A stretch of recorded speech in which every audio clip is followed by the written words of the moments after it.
12ই ফেব্রুয়ারি যদি কোনো ধরনের পক্ষপাতিত্ব করার পরিকল্পনা থাকে, ফ্যাসিস্ট আমলের ইলেকশন কমিশনের যেই পরিণতি হয়েছিল তার থেকেও ভয়াবহ পরিণত হবে এই ইলেকশন কমিশনে।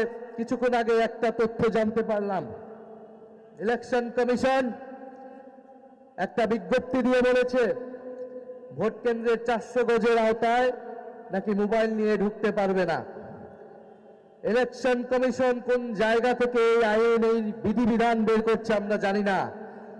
কার প্ল্যান, কার পরিকল্পনা মোতাবেক ইলেকশন কমিশন কাজ করছে না জনগণের সামনে স্পষ্ট হচ্ছে।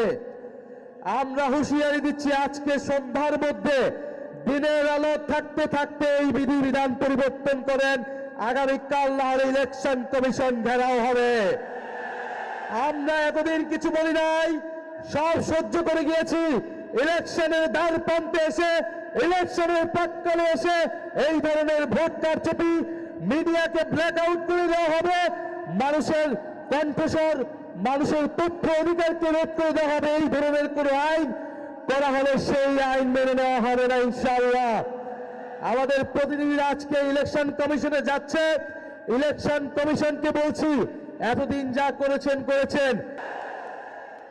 আমরা প্রশাসনের ভাইদেরকে বলছি, পুলিশ সেনাবাহিনী ভাইদেরকে বলছি, আমলাদেরকে বলছি, আপনারা আমাদের ভাই, আপনারা এই দেশের মেধাবী সন্তান, আপনাদের উপর দেশের আমানত, গুরু দায়িত্ব আপনারা পালন করবেন। আগামী 12ই ফেব্রুয়ারি আমরা সামনের দিকে আগাতে চাই, ফ্যাসিস্ট আমল থেকে আমরা সামনের দিকে আগাতে চাই। আমরা আশা করব আপনারা দেশের গুরুত্বপূর্ণ এই দায়িত্ব নিরপেক্ষভাবে পালন করবেন, বাংলাদেশের জনগণের অধিকার রক্ষা করবেন, গণতন্ত্রকে নিশ্চিত করবেন। মনে রাখবেন, গণ অভ্যুত্থানের হাজারো শহীদের, হাজারো মানুষের রক্তের উপরে দিয়ে এই নির্বাচন হচ্ছে। এর সাথে বিশ্বাসঘাতকতা করলে বাংলাদেশের মানুষ আপনাদের কোনোদিন ক্ষমা করবে না, করবে না, করবে না। মিডিয়ার ভাইদেরকে বলবো, মিডিয়ার হাউসদেরকে বলবো, আমরা দেখতে পাচ্ছি সকল প্রাইভেট, প্রায় সকল প্রাইভেট বেসরকারি মিডিয়াতে বিজ্ঞাপন হচ্ছে ভোট দিবেন কিসে ... তো বেসরকারি, আপনারা বেসরকারি প্রাইভেট কোম্পানি, আপনারা টাকার বিনিময়ে বিজ্ঞাপন দিতে পারেন, কিন্তু আপনাদের ভাবা উচিত এটা আপনাদের কাজটা কতটুকু নৈতিক হচ্ছে। বিজ্ঞাপন লাগলে আমরাও দিব, আমাদের বিজ্ঞাপন তো আপনারা নিচ্ছেন না। কত টাকা লাগে জনগণ ইনশাল্লাহ আমাদের পক্ষেও সেই টাকা আপনাদেরকে দিবে, কিন্তু আপনারা একটি দলের আপনারা বিজ্ঞাপন দিচ্ছেন, মার্কা প্রচার করছেন, আপনারা অন্য জোটের মার্কা প্রচার করছেন না। এটা তো ফেয়ার হচ্ছে না। বিগত 16 বছর এই আনফেয়ারনেস বাংলাদেশের মিডিয়াগুলো দেখিয়েছে। বাংলাদেশের বেশিরভাগ মিডিয়া ফ্যাসিবাদের দালালি করে, ফ্যাসিবাদের পক্ষে, গণহত্যার পক্ষে, নির্বাচন ভোটাধিকার হরণের পক্ষে বৈধতা উৎপাদন করে গিয়েছিল। আপনারা বলেছেন আপনারা বাধ্য হয়েছেন। আমরা এখন জানতে চাই আপনারা কিভাবে বাধ্য হচ্ছেন, কে আপনাদেরকে বাধ্য করছে? জনসম্মুখে সাহস করে বলুন, আমরা আপনাদের পাশে থাকব।